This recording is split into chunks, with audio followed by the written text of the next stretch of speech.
오늘도 완벽한 원시인이고요. 제가 혼자 반절 이상 좀 더 읽어서 이제 거의 끝을 향해 달려가는 느낌이에요. 오늘 함께 읽어볼 곳은 레벨 3의 기여에 대한 부분입니다. 같이 읽어볼게요, 오늘도. 버튼 12번째. 너무나 이기적인 기여. 공허함은 소요로 채워지지 않는다. 인생을 바꾼 이야기가 있나요? 라는 질문을 종종 받는다. 그때마다 역사상 가장 위대한 최면 심리 상담가로 불리는 밀턴 에릭슨을 이야기한다. 1950년대 에릭슨은 자신을 찾아온 한 목사를 만났다. 목사는 고민을 털어놓기 시작한다. 우리 교구에 50대 여성 신도가 한 분 계십니다. 심각한 우울증으로 집에만 틀어박혀 있습니다. 친구도 없고 가족도 없습니다. 일요일에 예배만 겨우 나오십니다.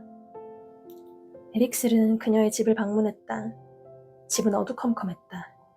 커튼이 쳐져 있었고 햇빛은 거의 들어오지 않았다.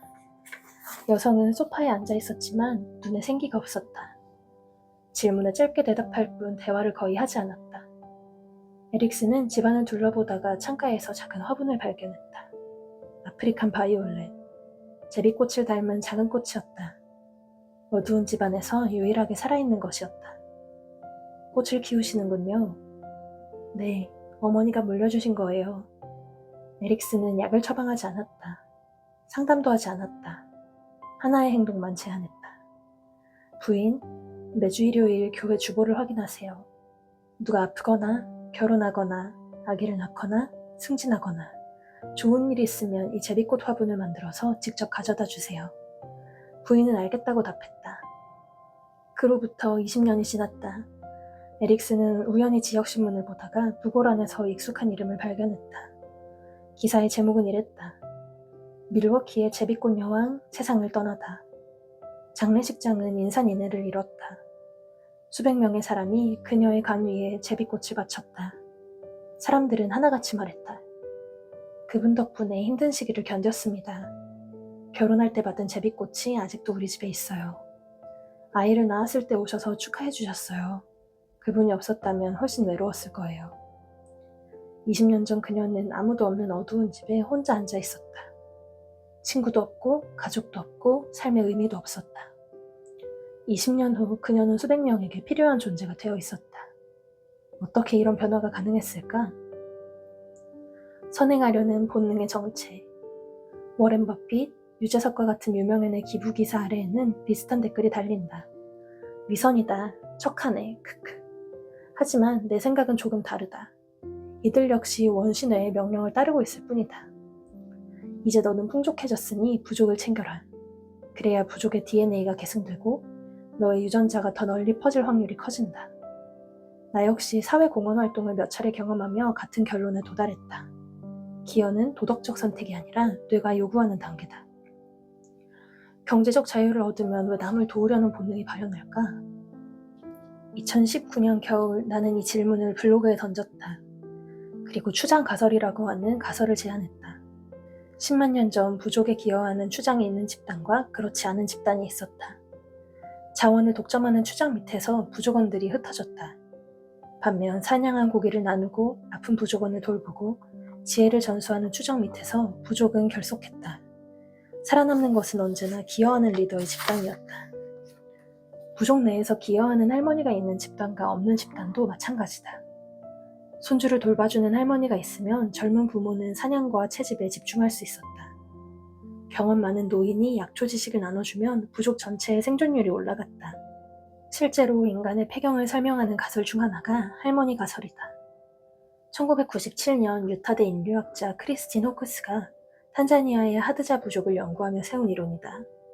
대부분의 포유류는 폐경을 겪지 않는다. 그런데 인간을 포함한 일부 종에서는 여성이 폐경을 겪는다. 왜일까? 폐경을 겪은 할머니가 손주를 돌보고 음식을 채집해주면 젊은 엄마는 더 많은 아이를 낳을 수 있다. 직접 번식하는 것보다 손주를 돌보는 게 유전자 전달에 더 효율적이었다는 뜻이다. 우리는 그 집단의 후손이다. 기여하고 싶다는 충동은 단순히 학습된 도덕이 아니다.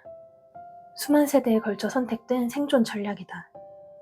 경제적 자유를 잃은 사람들이 부를 축적한 뒤 기여로 방향을 트는 현상은 개인의 성품만으로 설명하기에는 너무 반복적이다. 많은 억만장자들이 비슷한 말을 한다. 받는 것보다 주는 게 더 행복하다. 이것은 겸손한 척하는 게 아니다. 충분히 성공한 뒤 기여로 이동하는 이유는 도덕적 각성이라기보다는 단계의 전환에 가깝다. 추장의 위치에 오른 이들이 집단에 기여할 때 뇌는 그 행동을 강화하도록 설계되어 있다. 자원을 나누고 공동체를 확장할수록 심리적 보상이 뒤따른다. 이제 너는 충분하다. 다음 단계로 가라. 뇌는 그렇게 신호를 보낸다. 그리고 신호에 따를 때 옥시토신과 같은 연결 보상 체계가 활성화되며 실제로 더 큰 만족을 경험하게 된다. 헬퍼스 아이, 기여가 만드는 화학 반응. 누군가를 도울 때 뇌에서는 흥미로운 일이 벌어진다. 엔돌핀과 도파민이 동시에 분비된다. 이것이 헬퍼스 아이다. 러너스 아이와 비슷한 보상 회로를 사용한다. 달리기를 할 때 느끼는 그 쾌감, 그 충만함이 남을 도울 때도 똑같이 일어난다. 운동 없이 운동한 효과를 얻는 셈이다. 차이점은 옥시토신이다. 달리기는 살아있다는 신호를 주고 기여는 나는 이 집단에 속해 있다는 신호를 더한다. 나는 이 원리를 의식적으로 활용한다. 기부를 하고 사람들이 부자가 되도록 돕고 블로그에 정보를 무료로 풀고 유튜브에서 노하우를 공개한다. 사람들은 가끔 묻는다. 왜 그렇게까지 해요? 내 대답은 항상 같다. 제가 행복해지려고요. 이기적인 행위예요. 진심이다. 남을 도울 때마다 뇌에서 보상이 터진다. 이걸 안 하면 오히려 손해다. 실제로 데이터로도 확인된다. 미시간대 스테파니 브라운 박사 연구팀은 5년간 423쌍의 노년 부부를 추적 조사했다. 그 결과 타인을 도운 사람은 그렇지 않은 사람보다 사망 위험이 유의하게 낮았다. 흥미로운 점은 지지받는 것보다 제공하는 것이 생존과 더 밀접하게 연결되어 있다는 사실이었다. 카네기 멜런대의 연구도 비슷한 결론을 냈다. 자원봉사를 하는 노인은 그렇지 않은 노인보다 혈압이 낮고 염증 수치가 낮고 인지기능 저하 속도가 느렸다. 기여는 뇌뿐 아니라 몸 전체를 보호한다. 반대 사례를 보면 더 명확하다. 은퇴 후 급격히 쇠약해지는 사람들이 있다. 왜일까? 단순히 운동량이 줄어서가 아니다. 뇌가 나는 더 이상 공동체에 기여하지 못한다는 신호로 받아들이기 때문이다. 회사에서 잘리고 우울증에 빠지는 사람들도 마찬가지다. 수입이 끊겨서 우울한 게 아니다. 쓸모 없어졌다는 느낌. 이는 10만 년 전에는 부족에서 쫓겨날 것이다 라는 의미와 같았다. 생존 위협이다. 뇌는 우울 모드로 들어간다. 에너지를 아끼고 위축되고 도전을 피한다. 현대인이 느끼는 공허함과 무기력함은 철학적 고민의 결과가 아니다. 기여하지 못하고 있다는 뇌의 신경화학적 비명이다. 흥미로운 사실이 있다. 포유류가 늙어서 죽는 이유는 종을 위해서다.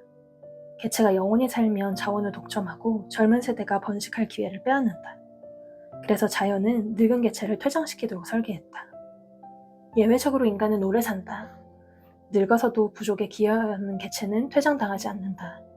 손주를 돌보고 지혜를 나누고 집단의 생존율을 높이는 노인은 살아남을 가치가 있었다. 뒤집어 말하면 이렇다. 기여하지 않는 노인의 몸은 스스로 퇴장 신호를 보낸다. 면역력이 떨어지고 염증이 늘고 인지기능이 무너진다. 더 이상 너는 부족에 도움이 안 되니 우리 종을 위해서 너는 퇴장해줘야겠어. 라는 조용한 명령이 내려진다. 이 논리를 가장 냉정하게 설명한 사람이 리처드 도킨스다. 그는 자신의 책 이기적 유전자에서 이렇게 말했다. 인간은 유전자가 만든 생존기계다. 우리는 유전자를 다음 세대로 운반하기 위해 설계된 운반체에 불과하다. 유전자 관점에서 보면 개체는 수단이다. 우리는 유전자를 다음 세대로 운반하기 위해 설계된 운반체다. 자연 선택은 냉정하다. 개체의 행복이나 장수에는 관심이 없다.